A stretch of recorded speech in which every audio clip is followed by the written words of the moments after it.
You go. Hey, Rick. Hey, Megan. Happy post Thanksgiving. It is. Thank you.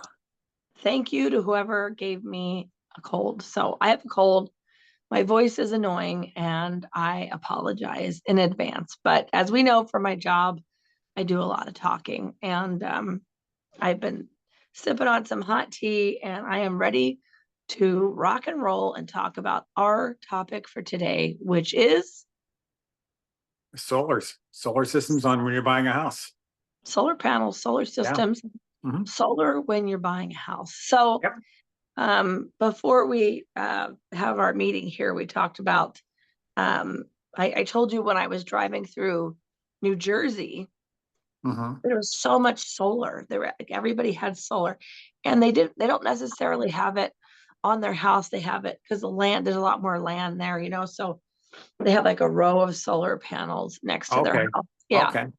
And That's then I interesting. drive around Arizona where you'd think obviously they have an abundance of sunshine. It'd be great to be banking some of that solar, and Mhm. there's barely any solar at all. Hmm. Uh, so different parts of the country, Yeah. people listen to our podcast all over the country. So solar is different everywhere you go in the United States, but in California, it's estimated that 15 to 20% of homes have Hmm. solar, and that would be homes built before 2020, because in 2020 it became a requirement for homes to have solar that are built in California. So let's talk about it. Yeah, for sure. So it looks like there's, Well, oh, go ahead. yeah, no, go ahead. It looks Lots like to talk about. there are two different ways to have solar, I Mhm. think. One is to have it leased. You could be leasing your solar panels, your system from Mhm. some company that leases them to you. And the other option is that you purchase your solar panels, and so they're all yours. And so let's talk about, what to look out for when you're leasing, or what to look out for when you're buying Uh-huh. from our experience. So why Hmm. don't you talk about the financial part of what to look out for when you're Hmm. leasing? Yeah, and that's a great point. 15, 20% of the homes in, really in Southern California have solar systems now. We're seeing this more and more on offers. And so the question becomes, how do you address this with the offer? Who's responsible for it? Who's paying for it? Is it paid for? Is it a lease? Is it a loan? How is that going to factor in to buying the house? There's a factor that we have to look at. So from a lending perspective, we'll look at, is there a loan or is there a lease?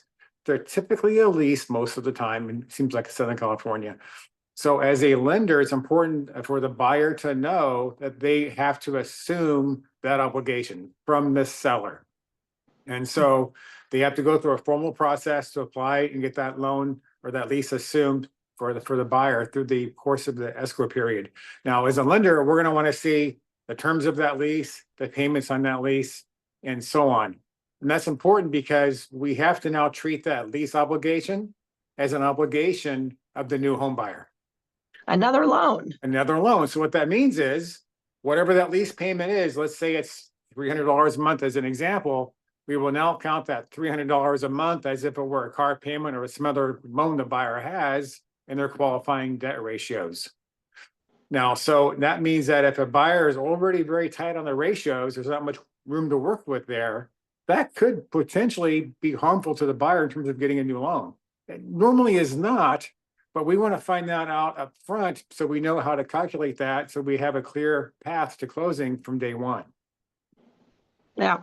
Yeah. People don't realize that, you know, that is actually added as another debt. So, and it is, Right. and there's so many different companies now, and some of them are really problematic to deal with. And it's hard to get a hold of anybody to get the information, let alone provide it to Mhm. the lender. So, as a Right. listing agent, when I list a property that has solar, I ask the seller to gather all of the information about the solar and have it readily available, Mhm. especially if it's a lease.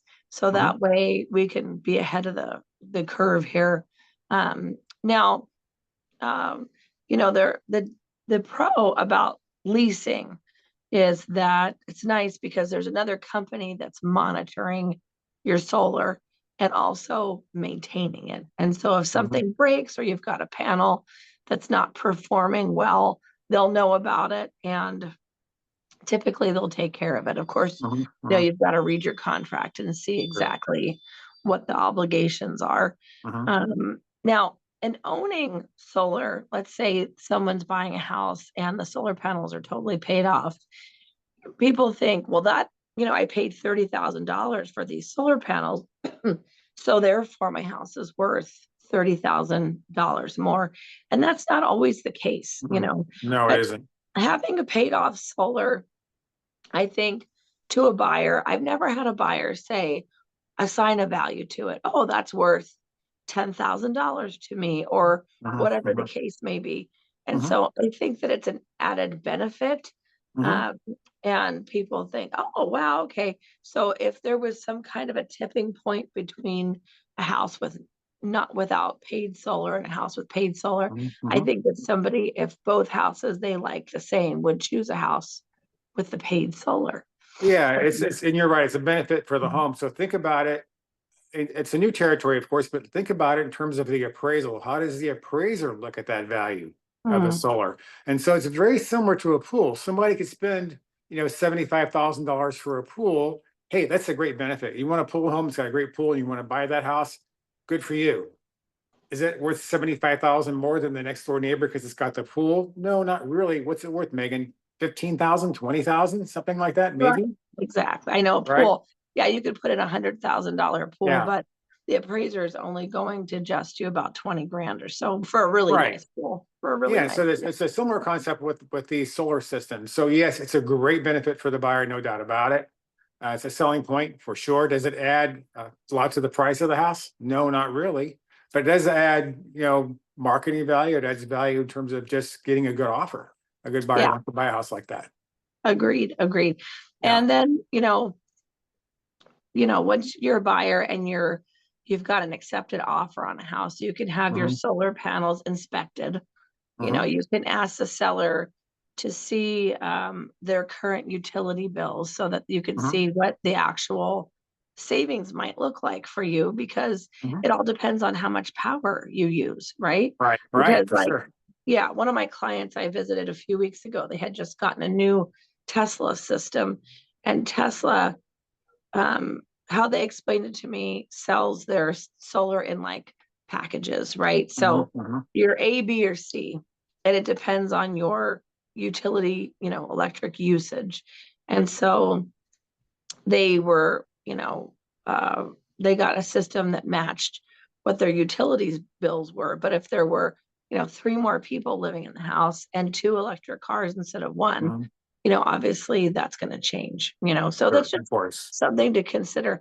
And then, some cities like Anaheim, we have our own public utilities here. And so Anaheim's electric is about 30% less than Edison, the last I checked. And so in Anaheim, it barely makes sense unless you have quite an estate and a pool and all this other stuff to put solar on when you look at the cost of it. But it just depends on, like I said, what lifestyle you're living and if you've got cars to charge and that sort of thing. So just a lot of things to consider when buying a house with solar. Well, one nice thing I think too for a home buyer, at least from the buyer's perspective, is whatever it costs for the solar system, that current homeowner has paid that down quite a bit. And so if you're a home buyer, you're not paying full pot for a solar system. You may be paying 30 or 40% of what you'd pay if you had to buy it today. Yeah. So now you're getting a great value on a solar system, and it's got a loan or a lease that's going to be due a lot sooner than it was initially. And so I think from a home buyer's perspective, there's a lot of value just in terms of long-term, comfort of the home and expensive maintaining the house. No doubt about it. Agreed. So, yeah, I think there's a lot of pros with that and just a lot of things to consider when you're in that situation. Yeah. All right, Rick, I appreciate you. Appreciate you, Megan. Get better, huh? My My voice. gosh.